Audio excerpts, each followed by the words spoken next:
It was his 33rd birthday, but also his first. And by first, I don't mean his first complete revolution around the sun. I mean his very first birthday. His birthday. The day he exited his mother's womb.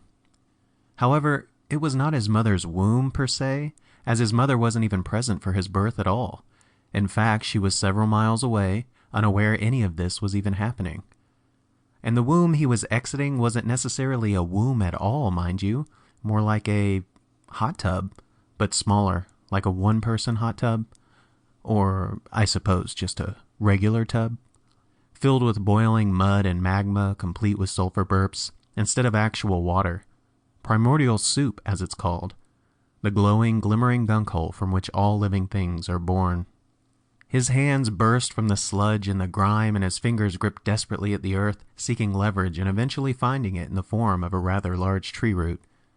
He pulled himself from the soup completely, expelling the last of his energy, and for several minutes he laid there alone, shivering on the cold dirt ground, naked, afraid, and stupid. Not a thought in his head. A newborn babe in every sense. Well, not taking into account his shape. The body, I mean, which looked like most other 33-year-old bodies, frumpy, hairy, a massive gut with slight ample breasts attached to skinny limbs, a patchy black beard, and a head full of hair, about 6 inches in length all around, except for the shiny patch of skin at his crown, where his hair was thinning dramatically, and would likely continue for the next few years, baldness spreading like wildfire, unable to be stopped or bargained with, until the entire top of his head was exposed, like some sort of flesh convertible, I suppose, but of course without the fun.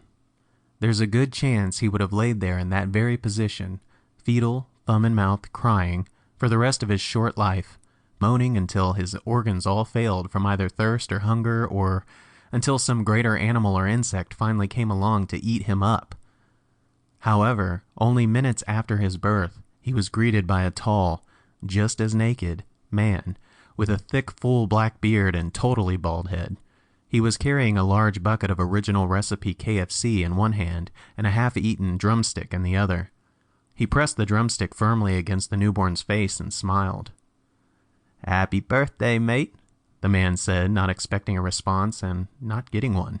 Well, unless you count sobbing into the dirt as a form of response.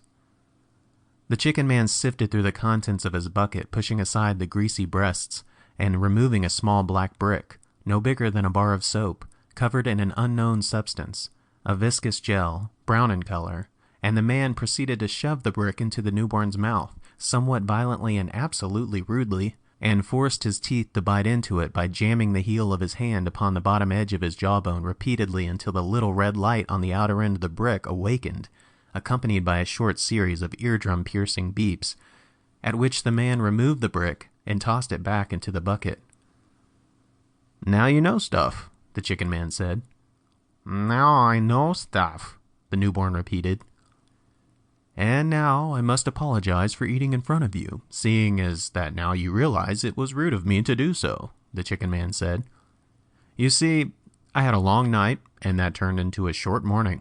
I had no time for breakfast, so I'm eating lunch early." "Oh, looks pretty good," the newborn said.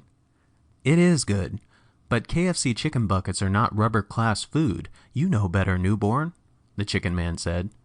The newborn looked down at his naked wrist. "Ah, right," the chicken man said, snapping his greasy fingers. "I'm a mess today. Please forgive me."